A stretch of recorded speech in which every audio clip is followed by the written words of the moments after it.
함께 사도신경으로 신앙 고백 드립니다. 나는 전능하신 아버지 하나님, 천지의 창조주를 믿습니다. 나는 그의 유일하신 아들 우리 주 예수 그리스도를 믿습니다. 그는 성령으로 잉태되어 동정녀 마리아에게서 나시고 본디오 빌라도에게 고난을 받아 십자가에 못 박혀 죽으시고 장사된 지 사흘 만에 죽은 자 가운데에서 다시 살아나셨으며 하늘에 오르시어 전능하신 아버지 하나님 우편에 앉아 계시다가 거기로부터 살아있는 자와 죽은 자를 심판하러 오십니다. 나는 성령을 믿으며 거룩한 공교회와 성도의 교제와 죄를 용서받는 것과 몸의 부활과 영생을 믿습니다. 아멘. 279장 찬송합니다. 279장입니다.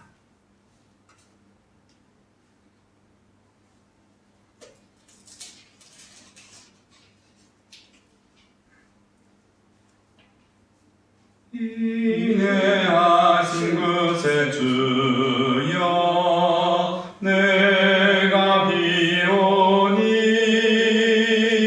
죄인오라 하실 때에 날 부르소서. 주여 주여 내가 비오니 죄인오라 하실 때에 날 부르소서. 자비하신 보좌 앞에 꿇어엎드려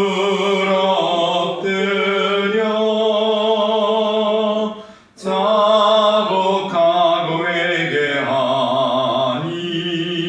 믿음 주소서. 주여 주여 내가 비오니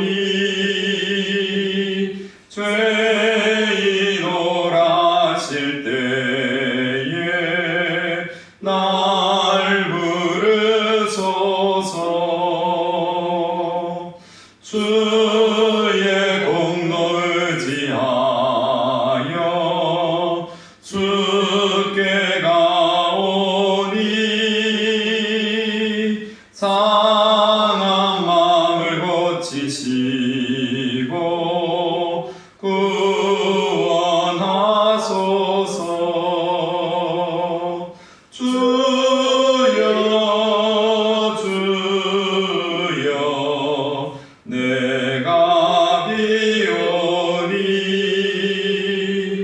죄인오라 하실 때에 날 부르소서.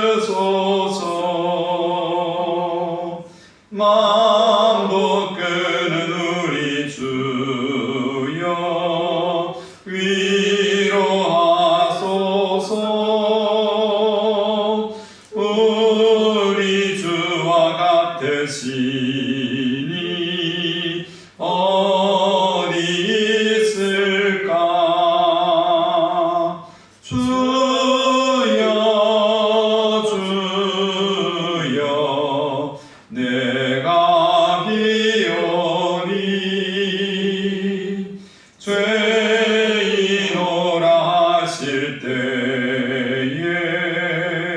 날 부르소서.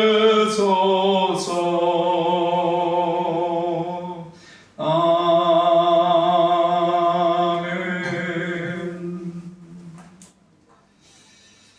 하나님 말씀 시편 32편입니다.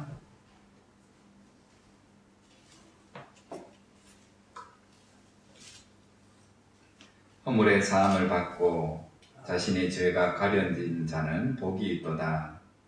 마음에 간사함이 없고 여호와께 정죄를 당하지 아니하는 자는 복이 있도다. 내가 입을 열지 아니할 때에 종일 신음함으로 내 뼈가 쇠하였도다. 주의 손이 주야로 나를 누르시오니 내 진액이 빠져서 여러 가뭄에 마름같이 되었나이다. 내가 이르기를 내 허물을 여호와께 자복하리라 하고 주께 내 죄를 아뢰고 내 죄악을 숨기지 아니하였더니 곧 주께서 내 죄악을 사하셨나이다. 이로 말미암아 모든 경건한 자는 주를 만날 기회를 얻어서 주께 기도할지라. 진실로 홍수가 범람할지라도 그에게 미치지 못하리이다. 주는 나의 은친처 이오니 환난에서 나를 보호하시고 구원의 노래로 나를 두르시리이다. 내가 내 갈 길을 가르쳐 보이고 너를 주목하여 훈계하리로다. 너희는 무지한 말이나 노새같이 되지 말지어다. 그것들은 제갈과 굴레로 단속하지 아니하면 너희에게 가까이 가지 아니하리로다. 악인에게는 많은 슬픔이 있으나 여호와를 신뢰하는 자에게는 인자하심이 두르리로다. 같이 봅니다. 너희 여인들아 여호와를 기뻐하며 즐거워할지어다.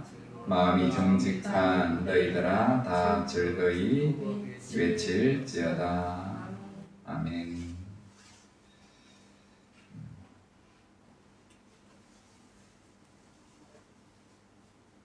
오늘 이 말씀을 한 줄로 오늘 매일 성경의 저자 이 편집한 분이 이렇게 제목을 달았어요. 이 시편 32편은 회개, 그리고 나서 옆에 세미콜론을 찍고 정직한 자들의 고백. 회개는 정직한 자들의 고백이고 또 다른 결론, 그 사람만이 행복하다. 행복하십니까? 세상의 행복의 기준은 참 다양하지요. 그죠? 상대적이기 때문에 남들보다 비교해서 좀 안 아프고 별 걱정 없이 노후가 늙어가고 뭔가 의지할 만한 여유가 있고 자식 잘 무럭무럭 손자들 잘 뛰놀고 잘 크고 거기에 내가 또 뭐 믿음 생활 신앙도 가지고 살고 그러면 행복하다고 말해요. 복노입니다. 성경은 큰 말을 하지 않습니다. 그게 행복이 아니라 그 속에 죄가 있는데 행복할 수 있나? 사실은 그 죄가 우리에게 기쁨을, 행복을 빼앗아가기 때문에 우리는 죄의 기준을 내 기준으로 많이 낮춥니다. 그렇죠? 우리가 너무 잘 알고 있는 진리, 죄의 싹은 사망이다. 사망을 기뻐하는 사람이 아무도 없잖아요. 하마르티아, 하나님에게 정조준되어 있지 않는 모든 것들, 삶, 마음, 생각, 말, 행동이 하나님에게 초점을 안 맞춰 있는 모든 것들이 다 죄라고. 오늘 이렇게 허물이라는 뜻은 하나님 앞에 크게 반역하는 죄를 말해요. 같은 죄인데 허물할 때는 하나님께 크게 반역하는 것. 더불어서 그 다음에 나오는 자신의 죄가 가리워졌다 할 때 죄는 그 큰 반역하는 죄보다는 그냥 도덕적인 죄들, 거짓말하고 뭐 사기를 치고 남을 해코지하고 간음하고 살아가는 그냥 도덕적인 죄들. 더불어서 더 밑에 내려가면 마음에 간사함이 없고, 여기서 간사함이 없다는 것은 도덕적인 죄보다 더 밑에 있는 것. 이 간사함이라는 뜻이 레미야에서 부주의하고 좀 허술하고 태만하고 주의를 기울이지 않는 이 삶. 적극적으로 죄를 짓는 건 아닌데 매일의 삶에서 그냥 부주의하게 살고 엉성하게 살아가는 그것까지도 오늘 다윗은 뭐라고 여기냐면 죄라고 여겨요. 그 삶이 어디로 이어집니까? 윤리적인 죄, 도덕적인 죄를 짓는데 반역하는 데까지 나아간다는 거예요.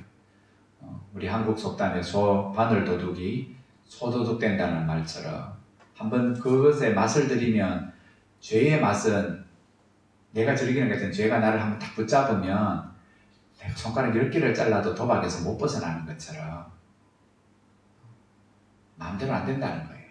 발은 네가 들였는지는 몰라도 내 허락 없이는 못 나간다. 그게 죄예요. 한번 우리를 딱 움켜잡으면 절대로 못 빠져나옵니다.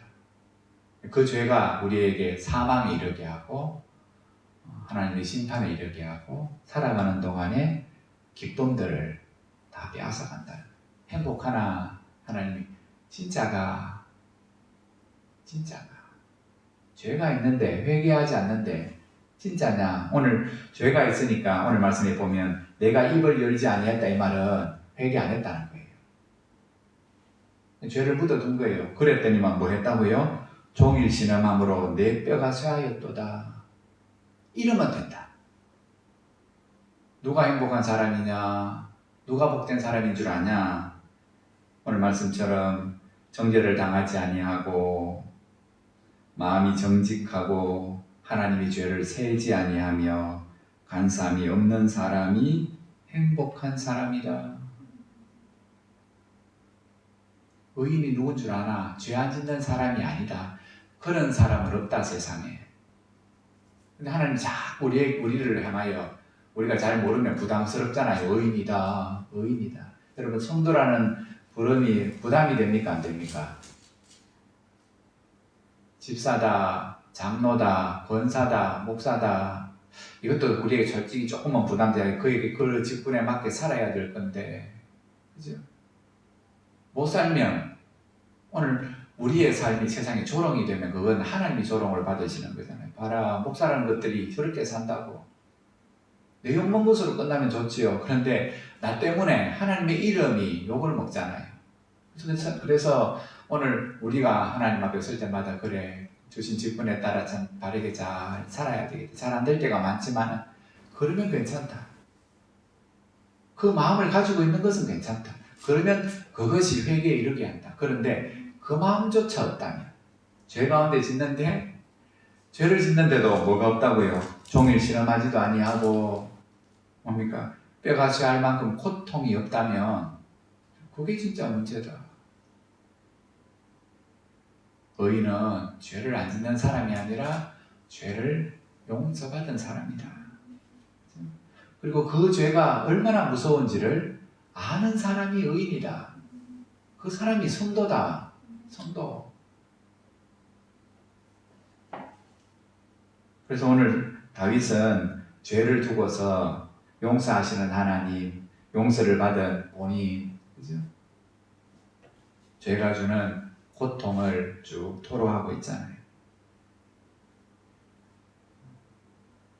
오늘 말씀을 또 다르게 한 줄로 표현해 보면 주제가 뭐냐면 다윗이 뭐 이야기하고 있냐면 죄 용서를 구하는 기도에 하나님은 응답하신다. 너 죄 그대로 묻어두면 죄가 소리친다. 근데 그 소리치는 죄에 귀를 자꾸 막으면 나중에는 안 들린다. 그를 요한계시록에는 양심의 화인을 맞았다고 말합니다. 불에 뒤면 얼마나 상처가 심한지 모릅니다. 고통이 심한지 몰라요. 그런데 그게 어느 정도 되면 암으로 보잖아요. 그죠? 암으로 보죠. 그럼 안 아파요. 하나님이 죄로 인한 우리의 기쁨들이 없어지는데도 우리가 모르고 하나님 우리한테 양심을 만들어줘요. 선한 양심을 만들었는데 그 양심의 소리를 무시하고 살아가죠. 안 들으려고. 그 쾌락이 주는 기쁨을 누리고자 죄에서 자꾸 벗어나라고 성령이 우리에게 감동하시는데 우리는 자꾸 그것을 무시하잖아요. 왜? 회개하는 순간 그 기쁨과 유익들을 못 누리기 때문에. 얘야, 네의 모든 것을 가난한 자들 위해서 다 팔고 나누어 주면 하나님이 네 빈손이 될 거다가 아니라 하늘로부터 뭐가 있을 거라고? 보화가 있을 거라고. 근데 이 청년이 왜 근심하고 갑니까? 돈은 자기 집에 있으면 내가 날마다 금고 열면 확인할 수 있는데 하나님의 보화는 눈에 안 보이는 거거든요. 왜 믿고 내가? 뭘 믿고? 이 돈이 주는 기쁨이 얼마나 큰데 이 돈 벌 때마다 내 노후가 안정되어서 내가 얼마나 든든한데 영생? 와, 그 영생 못 들으면 이 물질을 다 포기해야 된단다. 아이고야, 이거 한번 생각해 봐야 되겠다.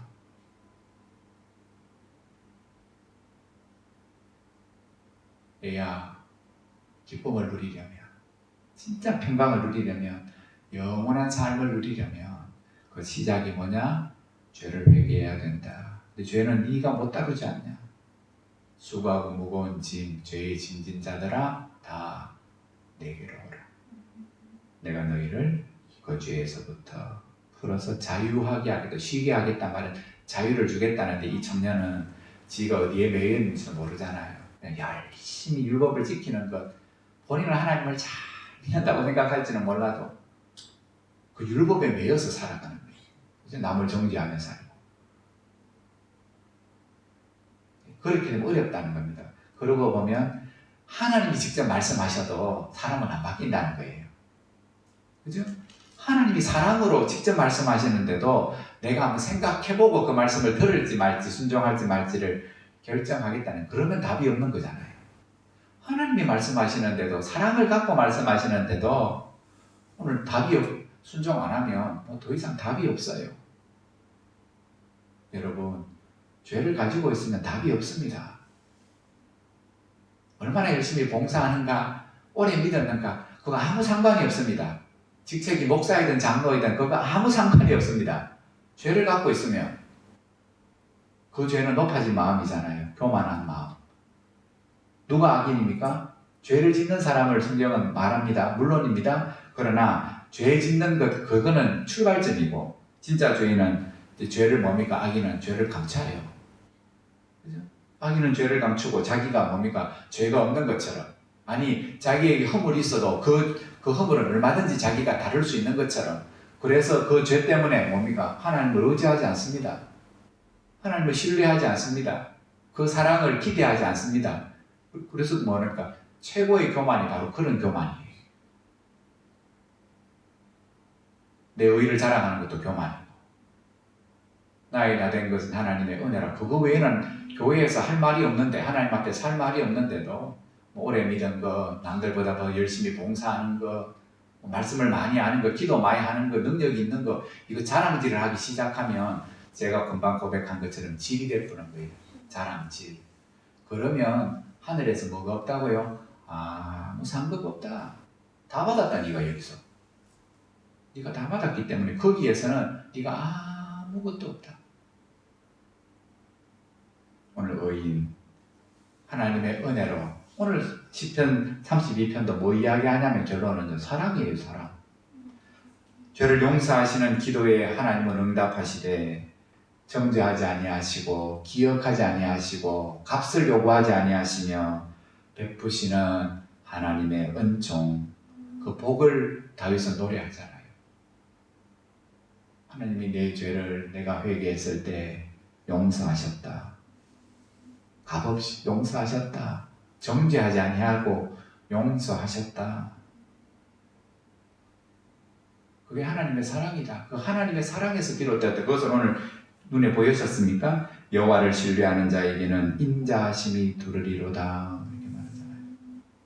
하나님의 사랑이 보호막같이 이렇게 두르실 거라.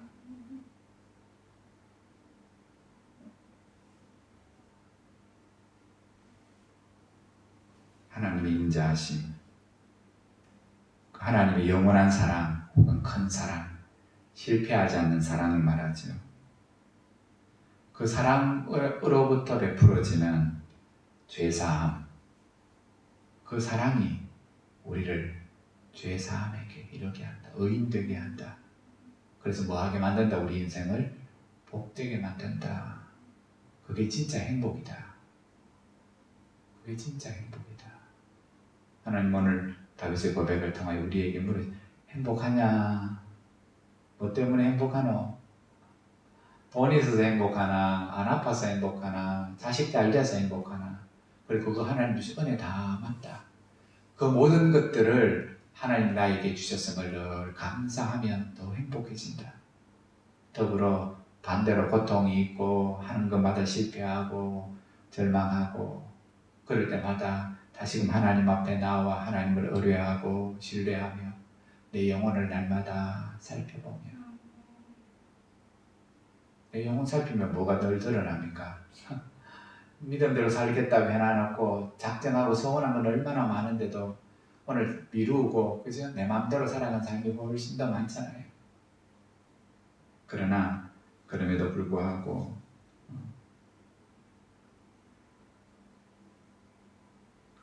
그 하나님을 신뢰함으로 그죠?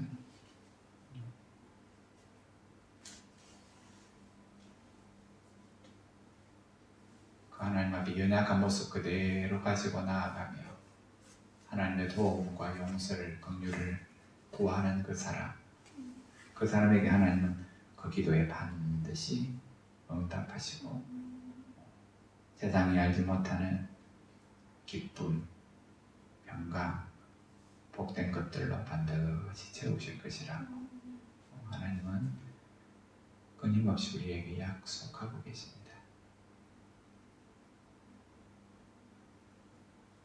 죄를 숨기는 죄인은 딴 게 아니라 죄를 자꾸 숨기면 죄인이에요. 죄를 행하면 죄인이고 죄를 감추면 죄인이고. 근데 그 인생이 하나님 앞에 나아가 그 사랑을 믿고 그 죄를 토설하면 그 부끄럽고 수치스러운 죄를 뭐 하신다고요? 하나님 숨겨주신다는 거예요. 참 저는 늘 잊지 않는 은혜. 회개한 죄는 하나님이 뒤로 던져버리시고 뭐 하지 않는다? 기억하지 않는다. 여러분, 하나님이 지금까지 살면서 우리가 행해놓은 죄들을 다 때마다 일마다 다 자꾸 끄집어내 보면 부끄러워서 천국에 살겠습니까? 그럼 참 우리는 편견을 갖고 있잖아요. 그 사람이 허물을 다, 저 사람 저런 사람이지. 좋은 거 기억 안 하고 나쁜 거 기억하면 그 사람하고 가까이 하기 싫어요. 뭔가를 해도 원래 저런 인간인데 저게 지금 바른 생각으로서 진짜 의도겠냐 이렇게 의심하는 마음이 들어요. 그죠?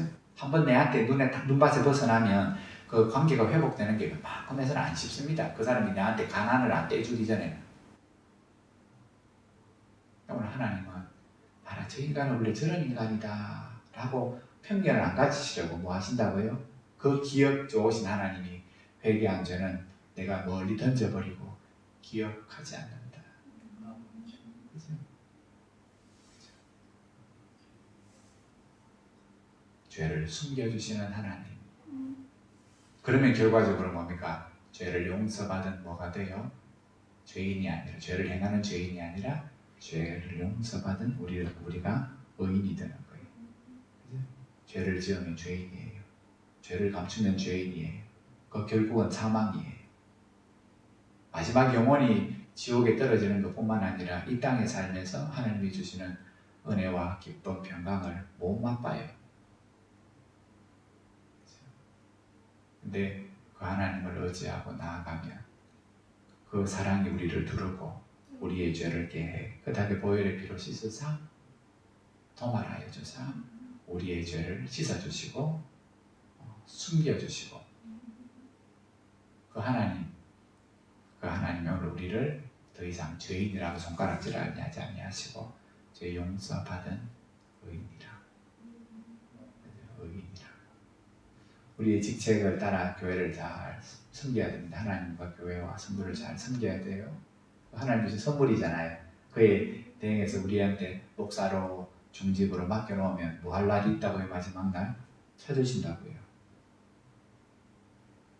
교회는 그것을 청산하라 안 합니다. 권사님 1년 동안 권사의 직분을 받으셨죠. 원래 집사는 1년직이고 중직은 뭐 1년마다 임명하진 않지만 어쨌든 1년 동안 교회가 시키는 일이든 자발적으로 해야 되는 일이든 어쨌건 오늘 맡겨놓았죠. 교회가 오늘 결과를 내놓으라고 당회가 안 부릅니다.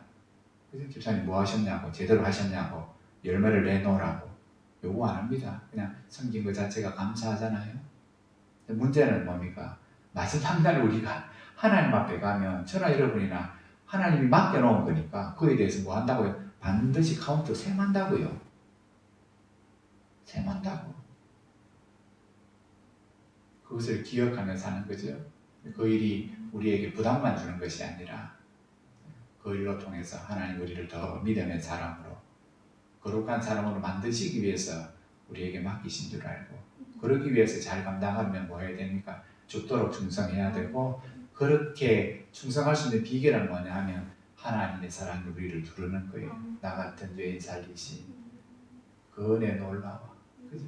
그거 외에는 그 십자가의 사랑 외에는 내가 하나님 앞에 충성할 수도 믿음을 지킬 수도 없음을 늘 고백하는 겸손한 의인으로 살아갈 때, 그러다가 우리가 죄를 짓습니다. 말이 실수도 하고 오늘 말하는 것처럼 좀 엉성하게, 그죠? 엉성하게 행할 때도 많고, 그죠? 어떨 때는 막 심하게 하나님을 믿느니 안 믿느니 하면서 교회를 떠나느니 마느니 하면서 막 반역을 일으키는 그런 허물의 죄들도 우리 가운데 있어요.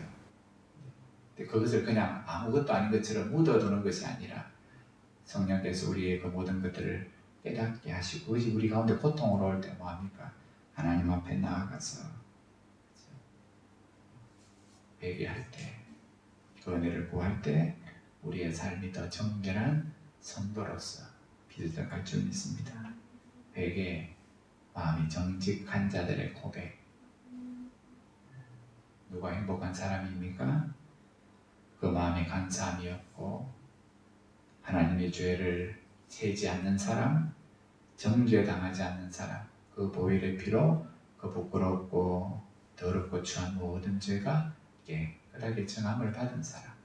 그럼에도 다시금 죄를 짓는 자신을 바라보고 애통해하면서 또다시 하나님 그 십자가 앞에 나아가 용서를 구하고 은혜를 구하는 사람, 그 사람이 행복한 사람이요 하나님이 찾으시는 의인이라고 말씀합니다. 오늘 나 한 사람이 믿음으로 사는 게 무슨 소용인가 싶지만 하나님은 늘 예루살렘 성에서 예레미야 시대에 그랬던 것처럼 그런 한 사람이면 하나님은 충분하다 말씀합니다. 바로 우리 자신이 그 한 사람 한 사람이 모이면 엘리야 시대에 엘리야가 너무 외로워서 내밖에 없다고, 너무 힘들다고, 주를 위해 몸부림치는 사람, 바알에게 무릎 꿇지 않은 사람 내밖에 없는데 이것도 하루 이틀이 힘들다고 내 생명 데리고 가라고 그랬을 때 엘리야야 착각하지 마라. 잘했다. 네 혼자서 믿음을 잘 지키고 내 사명 감당하는 거 잘했는데 네가 알아야 될 게 하나 있다. 네만 믿음이 있는 게 아니고 바알에게 무릎 꿇지 않은 사람이 7,000명, 7이 완전수거든요. 7은 완전수. 하나님의 완전함을 나타낼 때 7인데 7에다가 얼마를 곱했습니까? 1000을 곱했습니다. 세상에 많다.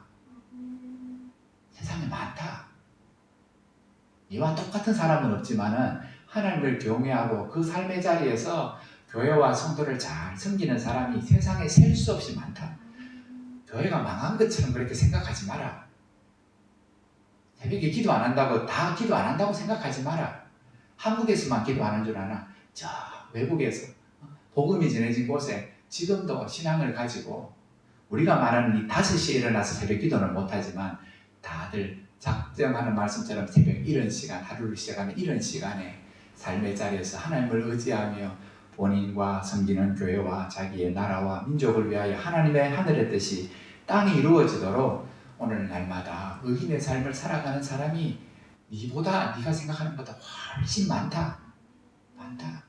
보여지고 들려지는 게 다라고 생각하지 말고 너 자신이랑 네 믿음의 자리를 잘 지켜라. 그러면 하나님의 뜻이 너를 통해서 반드시 이루어지고 그에 대해서 네가 반드시 상급을 받을 거다. 오늘 이 하나님의 소리에 귀를 기울이고 믿음으로 살아가는 저와 여러분 되기를 주의 이름으로 축복합니다. 기도드리지요. 우리는 늘 허물이 많습니다.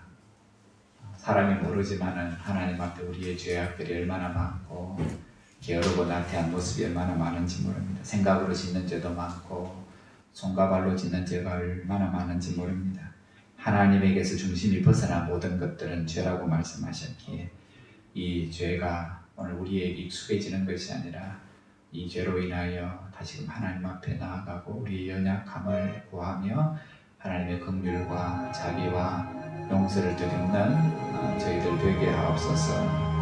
오늘 그렇게 우리 자신들이 연약함과 허물들을 두고 하나님 앞에 기도하시고 이 땅이 죄로 가득 차 있지만은 죄로 인한 고통보다는 그 죄를 잊고 살아가고 죄를 망각하며 살아가고 이 땅이 영원할 같이 살아가는 이 땅을 향하여 하나님 나 한 사람이 믿음을 지키고 나 한 사람이 하나님 앞에 받은 사명을 잘 감당하고 특별히 5만 개가 넘는 이 한국교회가 참된 복음, 참된 하나님의 사랑을 이 땅 가운데 잘 드러내게 하옵소서. 700만 800만 되는 성도들의 삶이 그 삶의 자리에서 하나님의 구원자시며 하나님의 심판자인 것을 드러내는 삶을 살아가게 하셔서 이 민족이 다시금 새로워지게 하옵소서. 구원 얻게 하옵소서. 우리가 살아가는 이 조국 땅을 향해서 우리 함께 기도하시다가 자유롭게 하겠습니다. 동성으로 기도합니다. 거룩하신 하나님, 은혜를 감사합니다. 죄의 용서를 받은 자가 복이 있다 말씀하시고, 그 마음에 간사함이 없는 자, 허물의 용서함을 받은 자 복되다 말씀하셨던 것이 하나님